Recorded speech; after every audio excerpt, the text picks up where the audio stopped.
Dahil nga nasa pagmamahal na tayo, boys, ito na ating boy band boy talk question for tonight.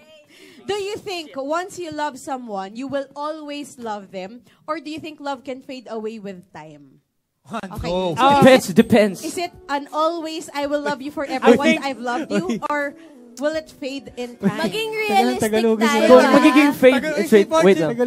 Siguro kung magiging fade Translation, please. Translation. So pag minahal mo ang isang tao, mamahalin mo na ba siya habang buhay? Or mabubura ba ng panahon ang pagmamahal na yun? Hindi yan pagmamahal kung mabubura. Kasi pag mahal mo yung isang tao, hindi ka susuko paglalaban. Pag depende sa sitwasyon yan eh. Pero pag siguro hindi ka niya pinapakitaan na mahal, importante ka sa kanya or pinabaliwala mo yung mga binibigay mo, syempre mawawalan ka ng pag-asa, ng hope na bakit ganun, nagbibigay naman ako ng lahat. Ay, grabe siya. Binibigay ko sa kanya eh, parang hindi niya na-appreciate.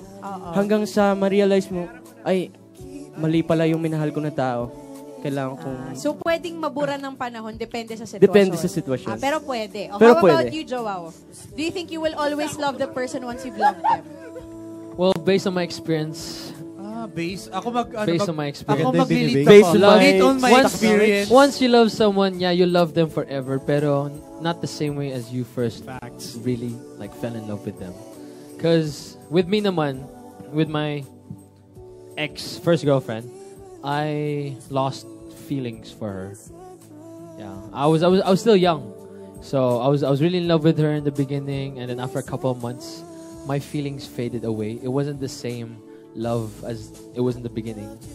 Kaya I ended it, but I still do love her, but not as a special someone anymore. Anong naging cause? Bakit nag-fade? May Ginawa ba siya nangyari ba? Or talagang nawala lang? Nothing happened naman. I guess it was just me talaga. And you were young, diba? I was still young. I was still young. Like, gano'ng katagal kayo nagtagal? We lasted 7 months. Ay, siya lasted 7 months. Na-mention na to ni Joao before. Yeah. So, nangyayari yun kahit walang masamang ginawa yung girl. Oo, it happens talaga. It happens talaga. Oo, kasi... Like, to be realistic, it happens. You know, your feelings do fade sometimes, but sometimes you just need something to spark it back up. You know, ganun talaga. Kuha ka nga ng posporo, gano'n. Russell, ikaw naman. Spark Feeling plug. ko parang, if you really do love, you really love somebody, parang, it'll never really go away. Like, especially if it's somebody that you really love. Like, the feelings fade, blah, blah, blah. Like, in the core of your heart, there'll always be a special place in your heart for that person. Like, it doesn't matter how long, it could be 30 years in the future. Parang, there will always be something if you truly love that person. Parang, kasi feeling ko, if like, in Joao's case, and maybe he's young, and maybe he wasn't totally committed to the relationship, to that girl. Pa niya alam yung love talaga. Yeah, yung tunay na pag-ibig talaga. So, kasi first love niya. Yeah, first love, but it's not like love, I think. I don't know. Feeling ko, if you find the right person, and you really do love them, like, they'll always be important to you, like, your whole life. Like, even as a friend, even as whatever, you'll always have a love for them. Or at least care for them, You'll always care for them. Oo, diba? Baka care more than love. Right. Okay, how about you, Ford? What about you? What can you say about maniniwala ako kapag mahal mo na habang buhay. Ganon? So, lahat itong tagdo 2 months na yun, mahal mo Pag true love, 2 months lang. Tayong lahat, tumitingin lang sa mga inahanap nating mahalin na makakasama natin habang buhay. Bakit yung mga pamilya ba natin, di ba natin mahal habang buhay yan? Di ba? Mahal natin, di ba? Ano? Tama hindi? Ba't 2 months lang? Ay, sorry. 2 months lang yung pagmamahal mo sa pamilya mo? Hindi. Sure, di ba? I mean, yung relasyon mo. Ako naniniwala ako. May forever talaga. May forever. Hindi. Pag-usapan natin yung sa girl talaga. Sa girl na lang. Kasi nga boy band boy talk, hindi naman to family talk. Hindi kasi hindi niya naliligaw A lifetime subscription Ako na naman yung mali.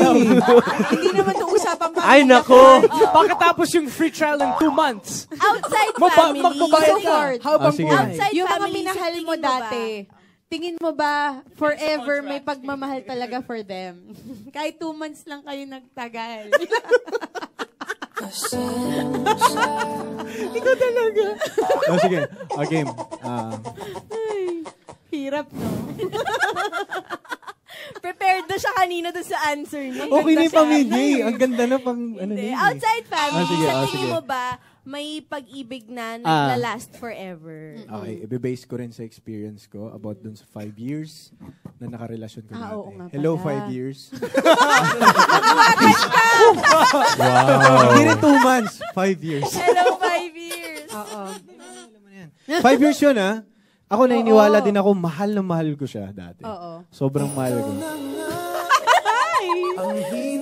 Nasasaktan pa. Nung una, sige, sisimulan ko nung una kami nagkakilala. Nung una kami nagkakilala, Matagal to ah. sobrang... 5 years. Sobrang... Mga 5 years na matatapos. Kasi pag mahal mo yung tao, hindi mo na masasabi yan eh. Bigla mo na lang mafe-feel yan araw-araw.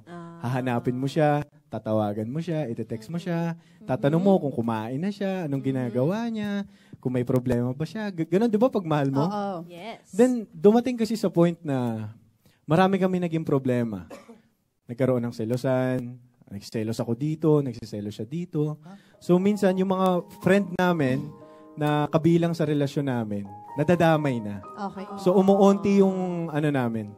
Umuunti yung circle of friends namin. Humihiwalay sa amin kasi hindi na nila kami maintindihan. Palagi kami nag-aaway, then dumating din sa point na parang sobrang hirap na naming intindihin yung isa't isa. Then sabi ko, may mangyayari pa bang maganda? So, inayos ko naman ang inayos. Gumawa ko ng way para maging okay kami. Lagi ko siyang dinidate, pinapakain ko siya kahit wala na akong pera. Kasi kasi 7 years gap yung namin. Mas matanda sa akin yung girl na yun. Ng 7 years? Pero pinapakita ko sa kanya na kaya kong tumbasan yung mindset niya. Kasi pag 27 na, iba na eh, pang asawa type na. Alam mo yung... Pero sobrang sakit din kasi failed eh. Dumating ka sa point na akala mo kayo na. Ang dami niyo ng plano sa isa't isa. Ang dami niyo ng gustong gawin. Gusto niyo ng bumuo ng pamilya. Pero ang nangyari talaga, hindi nangyari yung mga bagay na gusto namin mangyari. So, sobrang lungkot sa akin. Sobrang sakit. 1 taon ko yun naramdaman. So, pero nag-let go ka talaga, Ford? Woo! Palakpakan po natin si Ford! Woo! Gusto lang po patunayan Oh ni my Ford goodness, na hindi man. lang nagtutuman sa relasyon niya. Pero sa totoo lang, walang masama mag-enjoy sa buhay.